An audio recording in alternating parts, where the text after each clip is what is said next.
bendiciones de nuestro Dios. Vamos a ir a Juan capítulo 20, desde el verso 24 hasta el verso 31. Verso 24 al verso 31 nos dice el Espíritu Santo por medio de Juan: pero Tomás, uno de los 12, llamado Dídimo, no estaba con ellos cuando vino Jesús. Le dijeron pues los otros discípulos: al Señor hemos visto. Él les dijo: si no viere en sus manos la señal de los clavos, y metiere mi dedo en el lugar de los clavos, y metiere mi mano en su costado, no creeré. 8 días después estaban otra vez sus discípulos dentro, y con ellos Tomás. Llegó Jesús, estando las puertas cerradas, y se puso en medio y les dijo: paz a vosotros. Luego dijo a Tomás: pon aquí tu dedo y mira mis manos, y acerca tu mano y métela en mi costado, y no seas incrédulo, sino creyente. Entonces Tomás respondió y le dijo: Señor mío y Dios mío. Jesús le dijo: porque me has visto, Tomás, creíste. Bienaventurados los que no vieron y creyeron. Hizo además Jesús muchas otras señales en presencia de sus discípulos, las cuales no están escritas en este libro, pero éstas se han escrito para que creáis que Jesús es el Cristo, el Hijo de Dios, y para que creyendo tengáis vida en su nombre. Invoquemos nuevamente el nombre del Señor. Bendito Dios, Padre nuestro, Dios de la gloria, tu pueblo está hoy congregado, dispuesto, Señor, a escuchar tu voz, dispuesto a ser enseñado e instruido por tu Espíritu. Aquí estamos, Padre, reconociendo nuestra necesidad de ser alimentados por tu palabra, reconociendo nuestra necesidad de ser alimentados por el pan de vida, de beber del agua viva, de recibir la luz de aquel quien es la luz del mundo, de recibir la verdad de aquel quien es el camino, la verdad y la vida. Padre, henos aquí, te suplicamos por tus grandes misericordias, que te complazcas en hablar hoy a nuestras vidas, en salvar al incrédulo, en santificar al salvo, en magnificar la gloria y la persona de Cristo. Amén. Bien, Juan, como ya hemos visto, se concentra en el capítulo 20 y el capítulo 21 en mostrarnos señales, evidencias de la resurrección de Cristo de entre los muertos, por medio de testigos comisionados y autorizados por Él.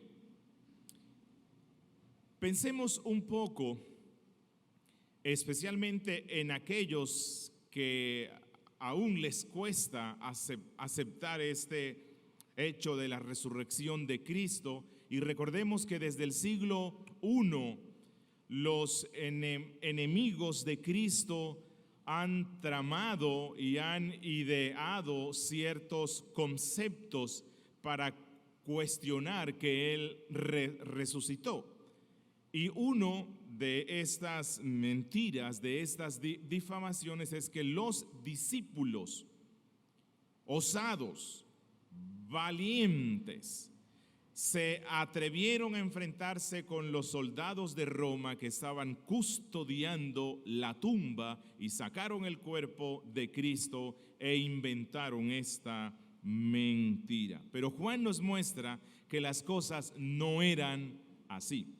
Ya Juan nos mostró en el pasaje anterior que los discípulos estaban llenos de mucho miedo.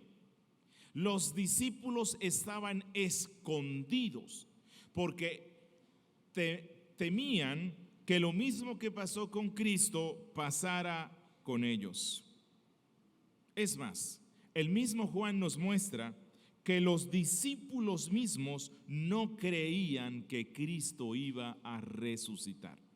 Ellos esperaban cualquier evento menos que Cristo se levantara de los muertos. Y hoy Juan nos va a mostrar al más escéptico de los 12, a Tomás. Y Juan nos va a mostrar el encuentro del Cristo resucitado con ese discípulo que, cual científico de nuestro tiempo, deseaba tener pruebas fehacientes y físicas del Cristo resucitado. Y hoy Juan nos va a dar importantes lecciones que alimentarán nuestra fe y nuestra devoción hacia Cristo, hacia el Señor de la gloria, al presentarnos el encuentro del Cristo resucitado con un escéptico. Es lo que vamos a ver hoy, el encuentro del Cristo resucitado con un escéptico. Y nos vamos a enfocar en 4 aspectos esenciales que nos muestra Juan. Versos 24 al 27, evidencias para un escéptico. Verso 28, respuesta de un escéptico honesto. Verso 29, la superioridad de la fe sobre el escepticismo. Y versos 30 al 31, un evangelio para alimentar la fe y superar el escepticismo. Empecemos con nuestro primer aspecto, evidencias para un escéptico. Dice en el verso 24, pero Tomás, uno de los 12, llamado Dídimo, no estaba con ellos cuando Jesús vino. Quiero que observemos algunos asuntos importantes de gran relevancia en este pasaje.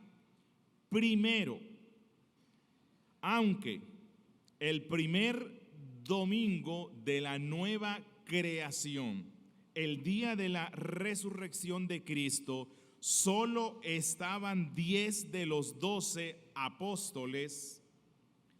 Recuerden que Judas se descalificó, se suicidó, y Juan nos dice que Tomás, Dídimo, el gemelo, no estaba presente. A pesar de que solo eran 10, Juan les llama a este grupo los 12. Llegó a ser costumbre en tiempos del Nuevo Testamento que al grupo de los discípulos que seleccionó Jesús, que inicialmente fueron 12, se les diera el nombre de los 12. Incluso el apóstol en primera a Corintios 15:5 dice, y que apareció a Cefas y después a los 12, aunque en realidad ya no eran 12 sino 11. Obvio, en Hechos 1 vemos cómo se busca el reemplazo de Judas, no el sucesor como dice el catolicismo, sino el reemplazo, de manera que el número de los 12 fue completado. Pero yéndonos a lo más esencial del texto y de lo que Juan quiere enseñarnos hoy, nos debemos preguntar inicialmente por qué Tomás no estuvo presente el domingo primero, el domingo de la resurrección, en el cual todos los discípulos, cuando escuchan el testimonio de las damas, acuden, se congregan, adoran a Cristo, aún con miedo, aún con cierta incertidumbre, pero el escuchar las noticias de que su Cristo posiblemente ha resucitado y que unas damas, especialmente Magdalena, lo ha visto y habló con él, esto mueve al corazón de los discípulos a estar juntos y a darle gloria a Dios. ¿Por qué Tomás no estuvo presente en ese día? Por cierto, perdiéndose de ese mensaje de paz y tranquilidad que Cristo le había dado a los 10, de esa paz indecible que recibieron ellos en ese primer día de la nueva creación. Bueno, Juan no nos dice por qué no, pero Juan sí nos presenta algunos esbozos de la personalidad de Tomás que posiblemente nos lleven a pensar que este hombre no estuvo presente en ese día especial de la resurrección de Cristo porque él era un hombre sombrío. Tomás era un hombre que siempre estaba buscando el lado oscuro de las cosas. La psicología lo definiría hoy como un hombre melancólico, un hombre que tenía una visión pesimista del presente y del futuro. Pero por cierto, un hombre que a pesar de lo sombrío que él era, no le faltaba lealtad hacia Cristo. En Juan capítulo 11, verso 16, él nos mostró cómo Tomás estuvo dispuesto a ir a la muerte con Cristo, aunque en ese instante la interpretación que él estaba haciendo de las palabras y acciones de Cristo era una interpretación bastante gris y bastante negativa. En el capítulo 14, Jesús anunció a sus discípulos que pronto regresaría al Padre, y a la misma vez les dijo que los discípulos iban a andar por la misma senda y un día se iban a encontrar con él. El primero en responder fue el gris y melancólico Tomás. Y él dijo en el verso 5 de Juan 14, y él dice esto con tristeza: Señor, no sabemos a dónde vas. ¿Cómo pues podemos saber el camino? Para este hombre, la partida de Cristo al seno del Padre significaba la extinción de toda esperanza. Para él significaba que se había perdido todo y que todas las preciosas promesas de Cristo quedaban en nada. Y ahora, en el verso 20, Juan nos dice que este discípulo no estaba reunido con los 10 el domingo de resurrección, domingo en el cual Cristo se les apareció. Posiblemente, luego de la muerte, de la crucifixión y sepultura de Cristo, Tomás había estado hundido en una profunda depresión y tristeza. Posiblemente estaba lleno de gran desaliento. En su mente, lo único que recordaba de Cristo eran los clavos y la lanza en el costado. No recordaba para nada la esperanza de la resurrección. Y posiblemente este escepticismo y esta pesadumbre obstinada lo lleva a apartarse del grupo. Verso 25. Le dijeron pues los otros discípulos: al Señor hemos visto. Él les dijo: si no viere en sus manos la señal de los clavos, y metiere mi dedo en el lugar de los clavos, y metiere mi mano en su costado, no creeré. Los 10 están felices. Los 10 están exultantes de gozo, pletóricos de alegría, están que danzan en una sola pierna. Y ellos no se quieren quedar egoístamente con ese gozo y con esa paz, porque recuerden que el saludo de Cristo fue: gracia y paz a vosotros.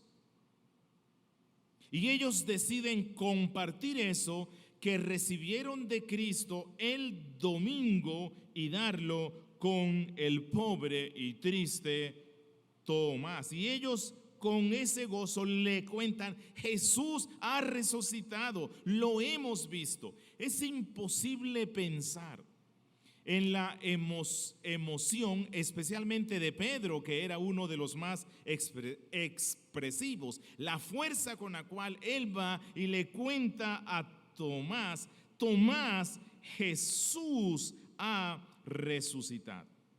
Bueno, este es un ejemplo maravilloso del amor y el interés que todo cristiano debe tener hacia el resto de hermanos en Cristo.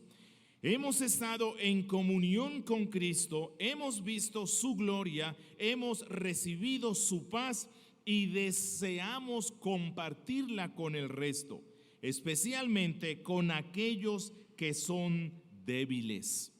Cuando estamos en comunión con Cristo y lo amamos a Él y hemos recibido las bendiciones de Él, queremos incluso bendecir a aquellos que acostumbran a descuidar los medios de gracia. Y un medio de gracia es el culto. Es el día domingo cuando el pueblo de Dios se congrega en torno al nombre del Cristo resucitado para oír de Él, para contemplarlo a Él, para cantarle a Él, para orarle a Él, para recibir la bendición de la comunión con Él. Pero Tomás les pone un freno a la emoción de todos ellos. Un freno bien fuerte y les echa un baldado de agua fría. Porque él, sin emoción alguna, o más bien sin gozo ni expectativa alguna, él dice: ustedes vieron a Cristo. Ustedes me están diciendo que a ese hombre que vieron que se les presentó en el sitio de culto es el Cristo. A mí no me vengan con ese cuento. Yo creeré únicamente si no solamente veo la señal de los clavos y la señal de la lanza, sino que yo pueda tocar. Porque puede que sea alguien que está aparentando ser él y se hizo allí el dibujito. No, yo tengo que meter el dedo, que realmente allí hubo un clavo. Tengo que meter el dedo y ver que realmente allí estuvo una lanza. Si no veo eso, no voy a creer. Es decir, Tomás dice: creeré únicamente bajo ciertas circunstancias. Estoy dispuesto a creer que esa persona misteriosa que se les apareció en el culto es Cristo, si Él está dispuesto a someterse a una inspección minuciosa, si Él está dispuesto a cumplir con estas condiciones. Y si luego de hacer el examen llego a la conclusión de que Él es Cristo, creeré. Y esto nos muestra hasta dónde nos lleva la incredulidad. Tomás había visto a Cristo resucitando a un muerto de 4 días, lo cual nos cuenta Juan, a Lázaro. Tomás vio a Cristo resucitar al hijo de una viuda. Tomás escuchó a Cristo que él dijo que resucitaría al tercer día. No obstante, en el momento de la aflicción, en el momento de la depresión, en el momento sombrío de la tristeza, le es difícil creer, a pesar de que hay 10 testigos fieles, más las damas, que le están diciendo: hemos visto a Cristo. Es como si Él les dijera: ustedes me están mintiendo. Si Él resucitó y Él se apareció ante ustedes, ¿por qué Él no está aquí ahora? ¿Por qué Él no se me ha aparecido a mí? ¿Dónde está? no lo veo. Versículo 26.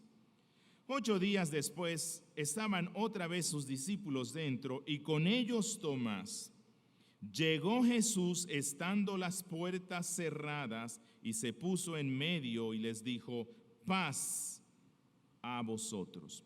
Quiero resaltar algunos aspectos fundamentales que nos muestra Juan. Primero, Juan nos muestra que ya desde ese instante, desde el primer domingo de la resurrección de Cristo, los apóstoles tomaron por costumbre reunirse en torno al nombre del Cristo resucitado el día domingo, el primer día de la semana. Ellos sabían que la bendición especial de Cristo estaría con su pueblo si su pueblo se reunía el mismo día que resucitó Él, el mismo día en el cual el pueblo estaba reunido y se les apareció Cristo y les dio una bendición. Así que ellos a los 8 días, el domingo siguiente, se reúnen esperando de nuevo tener la bendición de Cristo. Y desde ese tiempo los verdaderos hijos de Dios se reúnen todos los domingos para adorar a Cristo y con la expectativa de recibir la bendición del resucitado. El sábado judío dio paso al sábado cristiano, y el sábado cristiano es el día domingo, el día de celebración, día de gozo. Ese es el día que hizo Dios. Pero Tomás, aunque él dijo: mira, yo difícilmente voy a aceptar esto si no lo veo, yo creo que el hombre fue inquietado por las palabras de los 10 y de las damas y decide reunirse en el culto ese día domingo. ¿Cuánta bendición hay para aquellos que en medio de sus depresiones, en medio de sus tristezas, cuando todo lo están viendo gris, lóbrego, oscuro, sin expectativa alguna, deciden creerle a Dios y contra toda esperanza y contra su propia emotividad deciden venir al culto? Hay una bendición especial para ellos. Tomás viene y recibe la bendición, porque Juan nos dice que Jesús se apareció nuevamente delante de ellos. Lo mismo que nos dice en el verso 19, las puertas cerradas. Cristo viene y está en medio de ellos. ¿Cómo hizo esto? No sé, pero eso lo vamos a entender en la eternidad. Y nos dice Juan que nuevamente les da el mismo saludo, que por cierto luego se convirtió en una práctica en la iglesia de Cristo. La paz sea con ustedes. Recuerdan, esta es la tercera vez que Cristo dice: la paz sea con ustedes. En el verso 19 Cristo dijo esto, y con ese saludo de paz transmite a los suyos la paz legal, la paz que es la reconciliación entre el hombre y Dios. Es como si les dijera: les doy la paz, que es el resultado de estar reconciliado con Dios el Padre. En el segundo saludo de paz, en el verso 21, Jesús lo asocia con el servicio que ellos deben dar para su reino en medio de este mundo. Esa paz se convirtió en la provisión constante que Cristo está dando a su pueblo para que caminen en medio de un mundo malo anunciando el evangelio, para que se eleven por encima de las circunstancias. Y este tercer saludo de paz está relacionado con el escepticismo de Tomás. Esta es la paz que restaura. La paz restaurativa de Cristo. Bueno,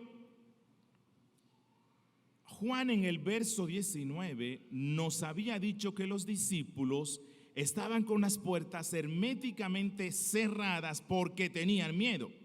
Pero aquí ya no nos habla más del miedo. ¿Por qué será? Porque ellos ya habían recibido la paz de Cristo el domingo pasado. Ya estaban disfrutando de la paz y tranquilidad que solo puede dar Él. Verso 27. Luego le dijo a Tomás: pon aquí tu dedo y mira mis manos, y acerca tu mano y métela en mi costado, y no seas incrédulo, sino creyente. Aquí vemos la inmensa misericordia de Cristo. Aquí vemos la incomprensible condescendencia de Cristo. Jesús se somete voluntariamente y tiernamente, complaciendo las condiciones del escéptico Tomás. Eso es lo que él está haciendo aquí, para convertirlo luego en una amonestación con cierto tacto para con su discípulo, de manera que Cristo responde a cada una de las palabras que Tomás dijo, diciéndole: Tomás, ¿quieres meter tu dedo en las heridas de mis manos? Hazlo. ¿Quieres ver las señales de los clavos en mis manos y en mis pies? Hazlo. ¿Quieres meter tu mano en mi costado y verificar que una lanza me traspasó? Entonces, hazlo. Y esto nos muestra que el mismo Jesús que conocieron ellos antes de la cruz y la resurrección es el mismo que está delante de ellos, que su amor no ha cambiado. Él pudo haber levantado su voz y reprochado con certeza la obstinada incredulidad de Tomás, pero no lo hizo. Él lo trató con dulzura. Ese es nuestro Cristo. Y este pasaje nos da una lección importante para nuestras vidas. Una lección de amor, misericordia y condescendencia, especialmente para con los hermanos más débiles.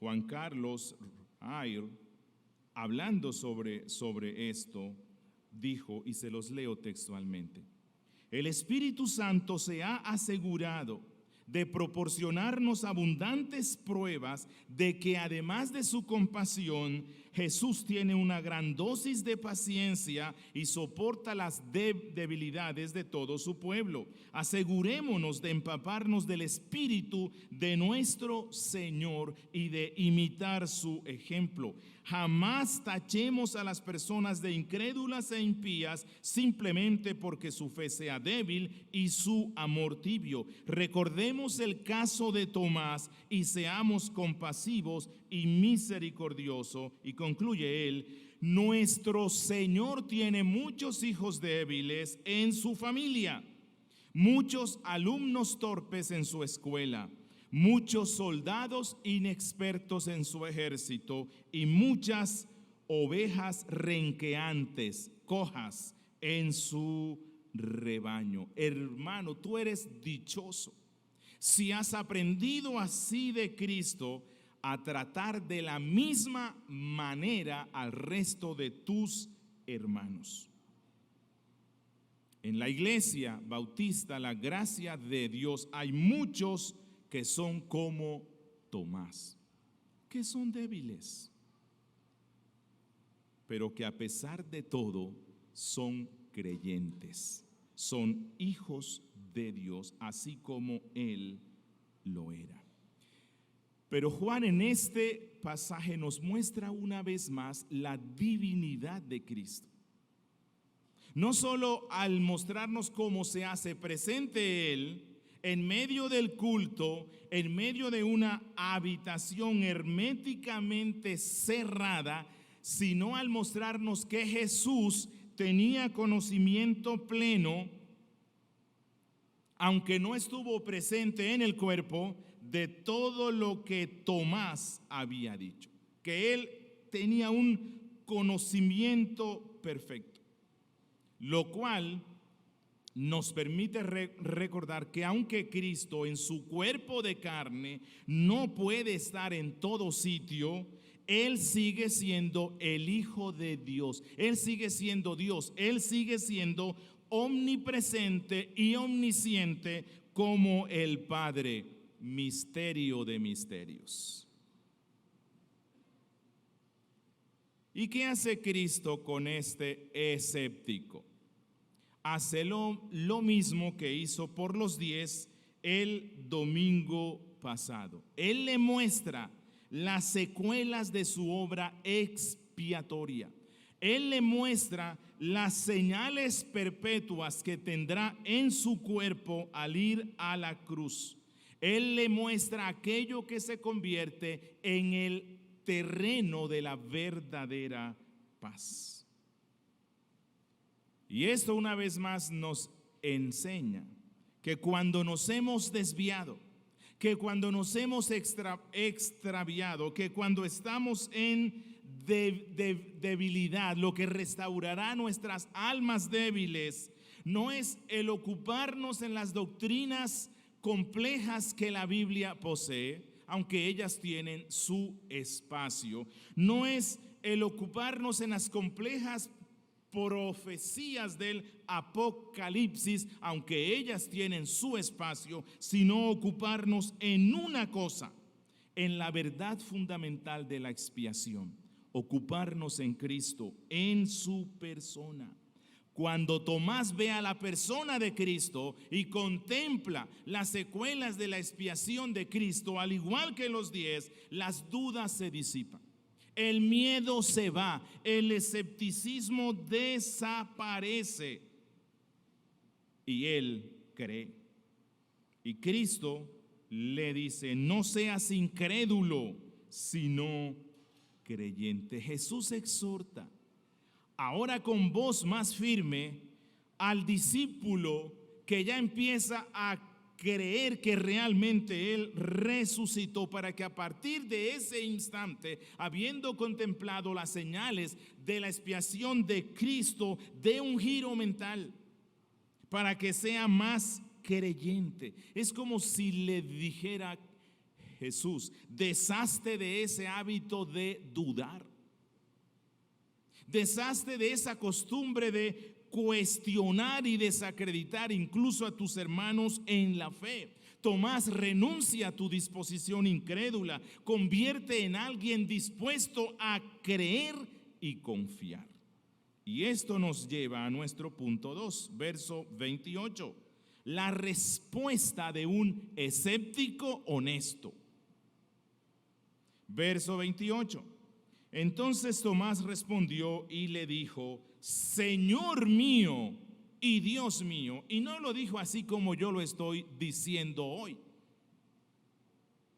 No, tenemos que pensar que Tomás cae postrado a los pies de Cristo y exclama desde lo profundo de su corazón, y en un acto humilde de adoración se dirige a Cristo y le dice: Señor mío y Dios mío. Tomás pasó del escepticismo a la adoración. Tomás comprendió inmediatamente la omnisciencia de Cristo, porque Cristo le respondió textualmente como él le había dicho a los 10: si no viere las señales en sus manos, si no viere la señal en su costado, si no metiere la mano. Y Cristo le responde textualmente. Tomás se da cuenta de que Cristo no es solamente el Salvador de su alma, sino que Cristo es Dios omnisciente, que Él lo sabe todo. Recuerden Tomás estaba tratando de señorear sobre su Señor. Y apenas que él se da cuenta, ¿quién es él? Su mente tiene más luz. Tomás se vuelve sumiso. Ya no quiere mandar más. En Jesús reconoce al soberano de su vida. Y no solamente esto, reconoce a su Dios. Su Dios. Y esto nos muestra cuán grande es la gracia y la misericordia de nuestro Dios. Miren esto. ¿Qué apóstol antes de Tomás le había dicho directa y categóricamente a Cristo, Dios mío? Este hombre que se había caracterizado por el escepticismo, siendo objeto de una gracia especial de Cristo, ahora frente al Señor de la gloria, al Señor resucitado, hace una de las declaraciones más grandiosas que ningún discípulo había dicho con plena conciencia antes. Reconoce que Cristo es el verdadero Dios. ¿Recuerdan al ladrón en la cruz? El ladrón en la cruz estaba en la cruz porque era ladrón. Y él fue uno de los primeros que oyó la voz de Cristo, el cual le dijo, hoy estarás conmigo en el paraíso. Esa es la gracia de nuestro Dios. ¿Recuerdan a José de Arimatea y Nicodemo, dos discípulos a escondidas de Cristo? El Señor les dio el privilegio de que ellos tomaran el cuerpo muerto de su Señor y lo sepultaran. ¿Recuerdan la fuerza inmensa que Dios le dio a las damas en el jardín de la sepultura y esperaron hasta ver al Cristo resucitado?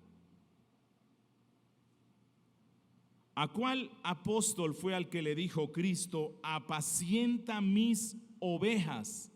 Al infiel, desleal y semiapóstata Pedro. ¿Recuerdan quién fue el que se convirtió en el apóstol a los gentiles? El principal perseguidor de la iglesia de Cristo.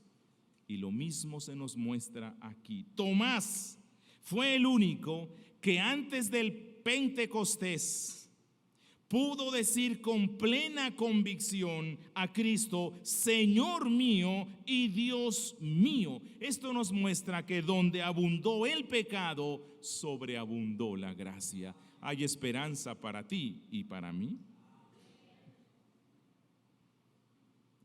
Bueno, este es un texto, solo en este texto, solo en esta declaración puede estar uno varias predicaciones, pero no voy a hacerlo. Solo quiero que resaltemos esto. ¿Quién es el que está diciéndole a Cristo, Señor mío y Dios mío? Un judío. Para un judío esa era la cosa más blasfema, decirle a un hombre Dios mío, porque ellos, a la luz de lo que la ley de Moisés dice, estaban convencidos, así como nosotros hoy, que Dios es uno solo, pero que Dios es invisible, que Dios no es mortal, que Dios no es hombre. Pero ahora este judío, en contra de todo el trasfondo que le habían inculcado, él reconoce que Jesús, ese hombre que murió en la cruz, es Dios, Dios encarnado y Dios resucitado. Ellos no comprendieron esto en un principio, pero no podían ir en contra de las evidencias. Es como si dijeran ellos, aunque no lo entendemos, Jesús es el Dios en el cual siempre hemos creído. omnipresente, misericordioso, omnisciente, salvador, pero ahora encarnado, habiendo dado su vida por nosotros, Hijo del Padre, pero el mismo e indivisible Dios. Esto es la doctrina de la triunidad. Quiero que observemos algo más. ¿Reprendió Cristo a Tomás por haberle dicho Dios mío? No. Si Jesús no fuese Dios, como dicen algunos grupos, Jesús hubiese corregido inmediatamente a Tomás, porque él, siendo la verdad, jamás iba a permitir que uno de sus discípulos lo adorara y lo reconociera como Dios. Algunas sectas dicen que Cristo es un hombre, el mejor hombre que pisó esta tierra, pero al fin y al cabo solamente hombre. Si Jesús hubiese sido hombre, jamás hubiese aceptado la adoración de sus discípulos, porque la Biblia nos dice que cuando Cornelio se encontró con Pedro, Cornelio intentó arrodillarse y darle adoración a Pedro, y escuchen lo que le respondió Pedro en Hechos 14:15. Varones, ¿por qué hacéis esto? Nosotros también somos hombres como ustedes. Y si Jesús hubiese sido un ángel, el más grande de los ángeles, como dicen algunos grupos, Jesús hubiese respondido lo mismo que le respondió el ser angélico al mismo Juan, que escribe el Evangelio, cuando en el libro de Apocalipsis, él, a causa de la impresión que le daba ver a ese ser majestuoso, cae postrado e intenta adorarlo, y el ángel le responde, Apocalipsis 22:9, mira, no lo hagas, porque yo soy consiervo tuyo, de tus hermanos los profetas y de los que guardan las palabras de este libro. Adora a Dios. Y esto nos muestra que si Cristo recibió esa adoración y reconocimiento de Tomás, es porque Él es efectivamente Dios. Y esto nos lleva a nuestro tercer aspecto, la superioridad de la fe sobre el escepticismo. Verso 29. Jesús le dijo, porque me has visto, Tomás, creíste.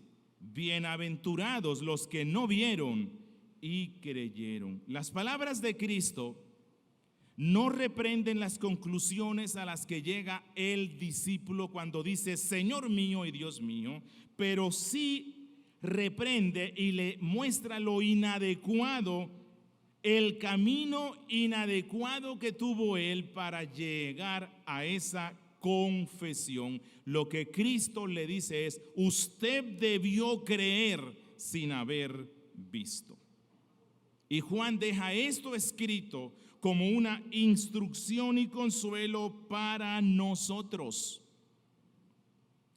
Porque la fe que procede del ver es buena. No digo que sea mala, pero lo que Cristo está diciendo es que la fe que procede del oír todavía es mucho mejor. Y esa es nuestra fe. ¿Quién ha visto aquí al Cristo resucitado? Ninguno. Y si usted dice que lo vio, no le creo. Porque el apóstol Pablo dijo que al último al cual se le apareció el Cristo resucitado fue a él. Ya no necesitamos verlo, sino por la fe, por medio del Evangelio, por medio de su palabra.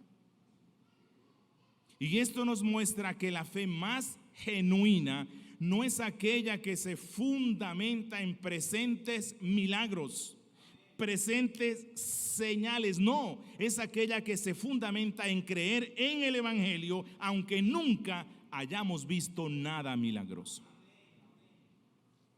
Y esto nos muestra cuán erradas están las personas de este siglo, las cuales buscan señales. Mira, esto ha sido causa de aflicciones y de pérdidas económicas y espirituales espirituales para los que buscan estas cosas. Somos bienaventurados al poner nuestra fe salvadora en Cristo, aunque nunca le hemos visto, nunca le hemos palpado. Y esto nos lleva a nuestro último punto.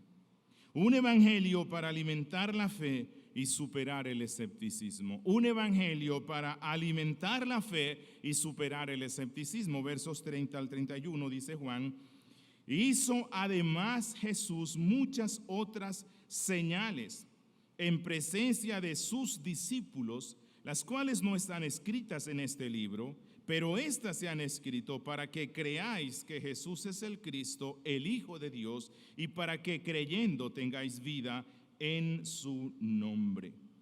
Juan relaciona esto con la profunda e inspirada declaración de Tomás, cuando él dice: Señor mío y Dios mío. Es como si Juan estuviera cerrando con broche de oro su evangelio.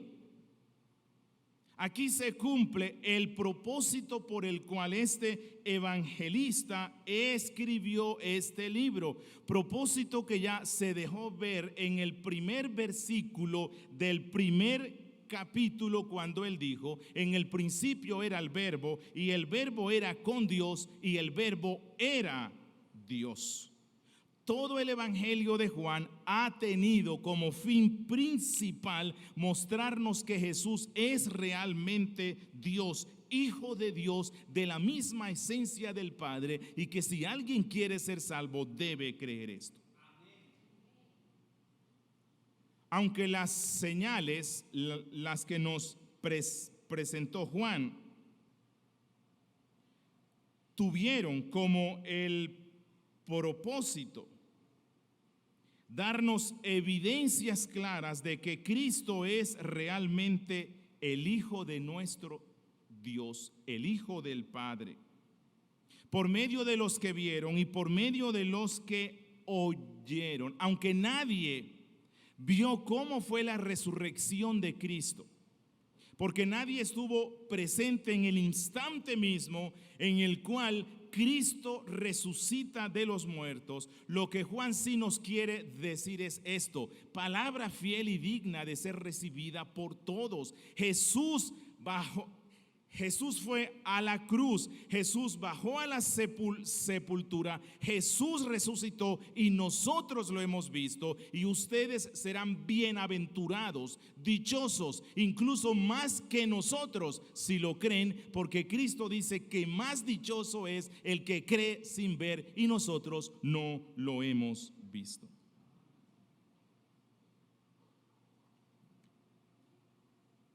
Mis hermanos, que cuando los grupos, sectas, las filosofías, los movimientos liberales quieran quitarnos la doctrina de la divinidad de Cristo, leamos nuevamente el Evangelio de Juan. Lo que Juan quiere decir es: la iglesia seguirá recibiendo más y más vida, esa vida eterna, en la medida que ella siga aceptando a Jesús como el divinamente enviado y comisionado por el Padre. Cuando ella siga creyendo y aceptando a Jesús como el Cristo, el cumplimiento de todas las esperanzas y promesas que la Biblia nos da. Cuando siga reconociendo en Él al Hijo de Dios en el sentido más excelso, divino y eterno de lo que significa eso, seguirá teniendo vida, vida eterna, vida en su nombre, por medio y en el nombre de esta bendita persona, aceptando que Él es el Hijo de Dios. Hermano, hoy hemos visto acerca de la lentitud que en ocasiones nos caracteriza para creerle a Dios y a su libro, especialmente cuando hay turbación, depresión y adversidad. Nos sucede lo mismo que le pasó a Tomás. Pasamos semanas enteras en oscuridad y casi siempre alejados de la congregación. Hermano, al igual que Tomás, nos perdemos muchas bendiciones espirituales al no participar de la reunión de los santos en el día del Señor, en el día de Cristo, en el día de adoración con los hermanos. Recuerda que el mandato del Espíritu Santo es no dejando de congregarnos como algunos tienen por costumbre. Hebreos 10:25. Recuerda, los dos que iban camino a Emaús habían abandonado la comunión con los santos por miedo, por tristeza. Pero cuando la gracia de Cristo se les manifestó y ellos pudieron ver al Cristo que les hablaba, al Cristo resucitado, inmediatamente regresan a Jerusalén con gozo y mantienen la comunión con los santos hasta que llega el día de Pentecostés y son investidos por el Espíritu Santo. Esto nos muestra que la comunión con Cristo es la que produce comunión con los hermanos. Que cuando usted y yo dejamos de adorar a Cristo en su santo día con los santos es porque la comunión con Cristo está muy débil. Apreciado hermano, recuerda, tu Salvador es hombre y Dios. Tu Salvador es hombre y Dios, no que existan tres dioses como algunos dicen, no. Un solo Dios verdadero en tres personas distintas. Que el Padre es Dios, el Hijo es Dios, el Espíritu es Dios y con todo un solo Dios.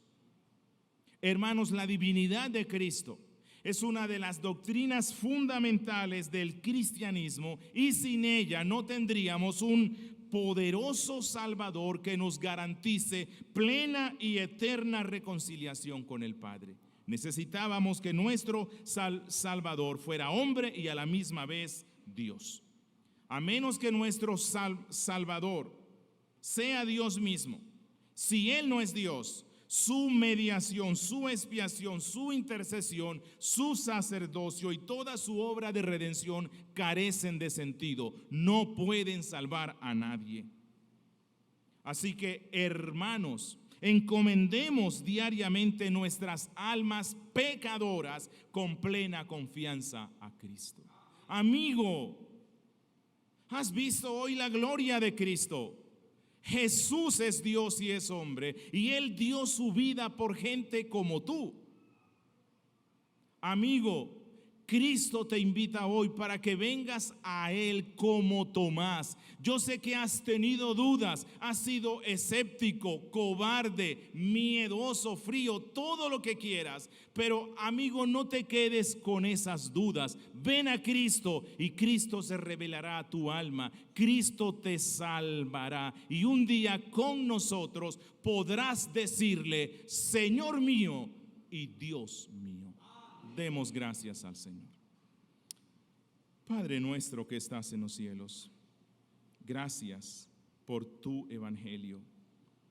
Gracias porque tú dejaste esto por escrito para el bien de nuestras almas, para salvarnos, para que pudiéramos ver la gloria de tu Hijo y nuestra necesidad de Él. Padre, yo te ruego que uses esta predicación para que como cristianos, salvos ya, adoremos más a nuestro Rey, nos sometamos más a su señorío, nos congreguemos en su santo día con fidelidad, aprendamos a contemplarlo para alimentar y fortalecer nuestras almas. Y bendice a los amigos que han escuchado. Señor, ten misericordia de ellos, así como tuviste misericordia de Tomás, así como tuviste misericordia de Pablo, quien era un perseguidor de la iglesia, Padre, ten compasión de ellos y tráelos a los pies de Cristo y que puedan reconocer en Él a su Salvador, su Señor y su Dios, en Cristo Jesús. Amén.